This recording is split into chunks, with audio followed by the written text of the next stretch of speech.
Hello students, how are you? Very good students, आप इस समय बड़ी पैनिक सिचुएशन से चल रहे हैं। उसके बावजूद भी आपको अपने टारगेट को हासिल करना है, डेली का टारगेट फिक्स करना है, उसको अचीव करना है। एक दिन ज़रूर आपके अंदर कॉन्फिडेंस आएगा, आपकी लाइफ अच्छी बन जाएगी। आइए देखते हैं, हम डिस्कस कर रहे थे प्रीवियस क्लास में डिफ्रैक्शन ऑफ लाइट। हमने आपसे ये डिस्कस किया कि डिफ्रैक्शन है, इंटरफेरेंस है, पोलराइजेशन है। ये जो फिनोमेना है,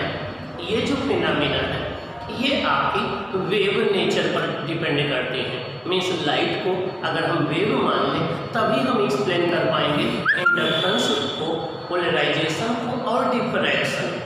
अभी पोलराइजेशन हम आगे सीखेंगे। कल प्रीवियस क्लास के उसमें हमने डिस्कस किया था कि डिफ्रैक्शन क्या है, डिफ्रैक्शन क्यों होता है, किन वेव्स में होता है। ओके, आइए हम डिस्कस करते हैं कि डिफ्रैक्शन को एक्सप्लेन कैसे करें हाइगन्स वेव थ्योरी के बेसिस पर। ओके, आइए हम कंसंट्रेट होते हैं।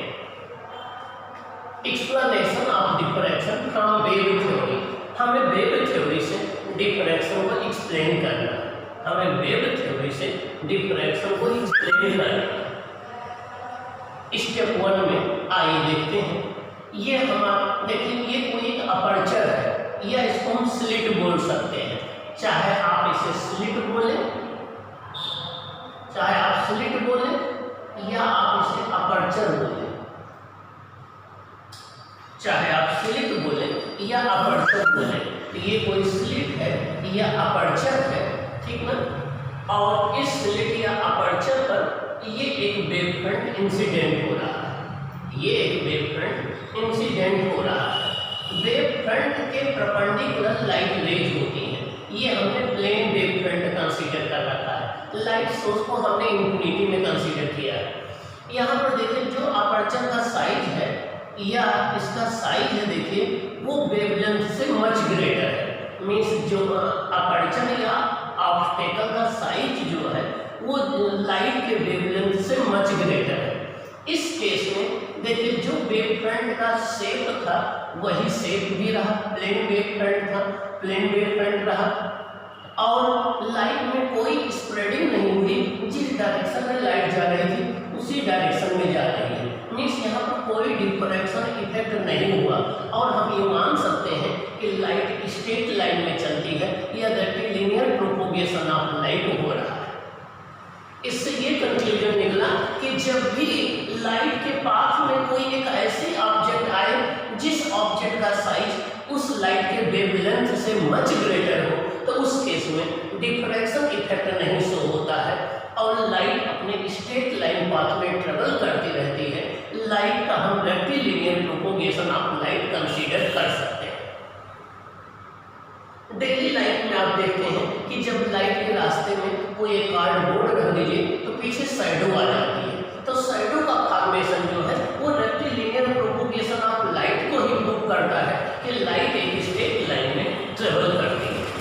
ओके, अब हम बात करते हैं सेकेंड केस में। यहाँ पर देखिए, अभी वही प्लेन वेव फ्रंट इंसिडेंट हो रहा है, ये लाइट वेव है। और अब हमने क्या किया, अपर्चर का साइज लाइट के वेवलेंथ के कंपेरेबल कर दिया, हमने। ओके, एक कंपेरेबल टू लैम्डा हो गया।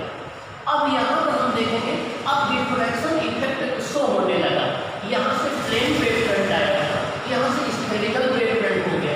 लाइट में किस डायरेक्शन में जा रही थी, यहाँ से देखिए ये फ्लेयरिंग आउट हो गई या स्प्रेडिंग आउट हो गई। हम कह सकते हैं कि लाइट फ्लेयरिंग आउट हो गई। फ्लेयरिंग आउट मीन्स होता है फैल जाना, या हम कह सकते हैं कि स्प्रेडिंग हो गई। क्या हो गई? स्प्रेडिंग हो गई। अब जब ये लाइट स्लिट से पार हुई तो स्लिट से पार होने के बाद ये स्प्रेडिंग हो गई लाइट की, हम कहेंगे लाइट का डिफ्रैक्शन हो गया। दूसरे, ये प्लेन वेव फ्रंट था, ये स्फेरिकल वेव फ्रंट में कन्वर्ट हो गया, हम कहेंगे लाइट का डिफ्रैक्शन हो रहा है।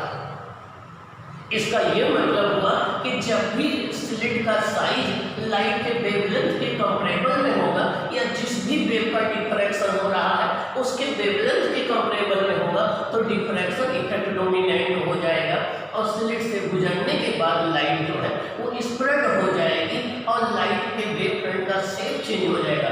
इसी लाइट के स्प्रेडिंग होने को हम कहते हैं diffraction of light.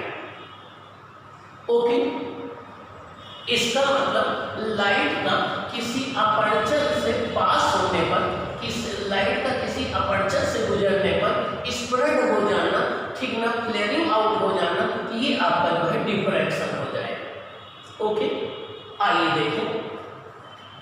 Diffraction can be explained on the basis of Huygens wave theory of light. Sir Christian Huygens ने अपनी जो हाइगन्स वेव थ्योरी दी थी उस वेव थ्योरी के बेसिस पर हम डिफ्रैक्शन को एक्सप्लेन कर सकते हैं। ओके, आइए हम फर्स्ट डायग्राम को एक्सप्लेन करते हैं। If the size of the aperture ए, चाहे आप इसे अपर्चर बोलिए, चाहे स्लिट बोलिए, चाहे ऑप्टिकल बोलिए, एक ही चीज है। If the size of the aperture A is much greater than the wavelength of light, much greater than lambda, there will be no diffraction and all of the plane wavefront passes without changing the shape and size according to the rectilinear propagation of light as shown in figure first। ये इसका ये मतलब हुआ कि अगर aperture या slit का size light के वेवलेंथ से मच ग्रेटर है, उस केस में जो आपका प्लेन वेवफ्रंट है वो एज अ प्लेन वेवफ्रंट के रूप में स्लिट से पास हो जाएगा और ना उसका शेप चेंज होगा और ना उसका जो है डायरेक्शन चेंज होगी, दोनों विदाउट चेंज हुए एक रेक्टिलिनियर प्रोपगेशन के हिसाब से वेवफ्रंट पास हो जाएगा।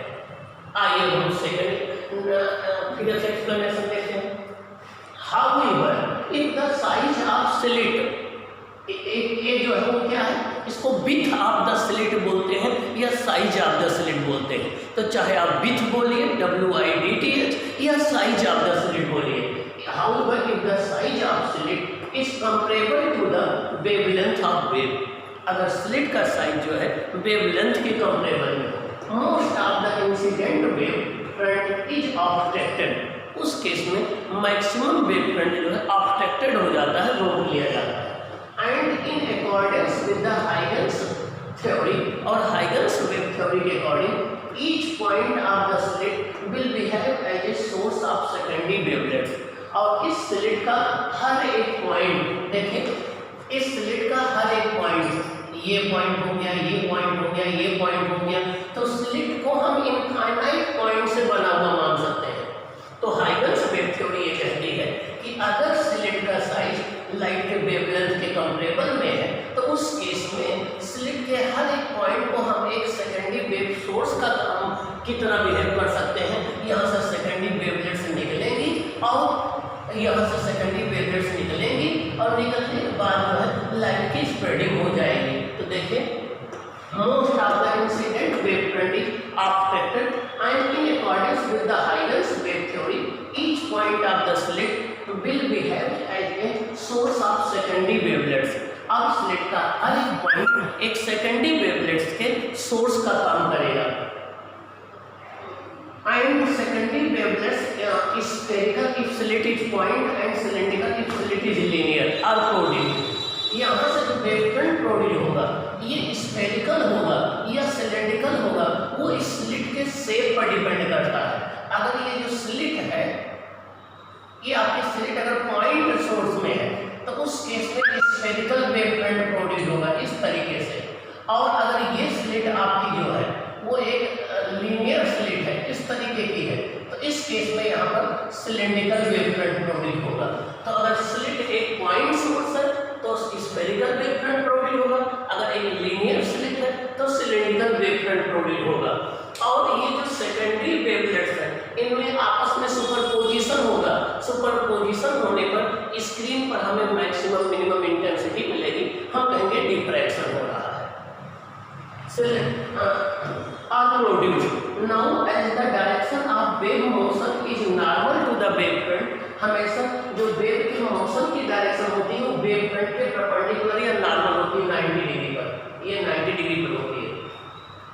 After passing through the aperture light will flare out. Aperture से पास होने के बाद या स्प्रेडिंग आउट हो जाएगी। दिस फ्लेयरिंग आउट और spreading of light is called diffraction. इसी फ्लेयरिंग होने को देखिए, ये फ्लेयरिंग हो रही है, फ्लेयरिंग मतलब फैल जा रही है। इस फ्लेयरिंग होने को इस फ्लेयरिंग आउट होने को या स्प्रेडिंग आउट होने को हम क्या कहते हैं? Diffraction of light. Diffraction is a convincing proof of the wave nature of light wave. Light wave के वेव नेचर को डिफ्रैक्शन प्रूव करता है, क्योंकि डिफ्रैक्शन एक वेव ही शो कर सकती है, पार्टिकल नहीं शो कर सकते।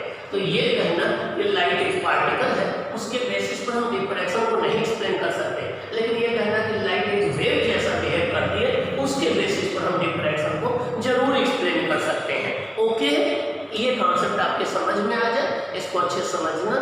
ना समझ में आए फिर आप कमेंट बॉक्स में लिखिए, ग्रुप पर राइट करिए, और इससे अगर आपको बेनिफिट मिले तो आप चैनल को सब्सक्राइब करिए और शेयर करिए।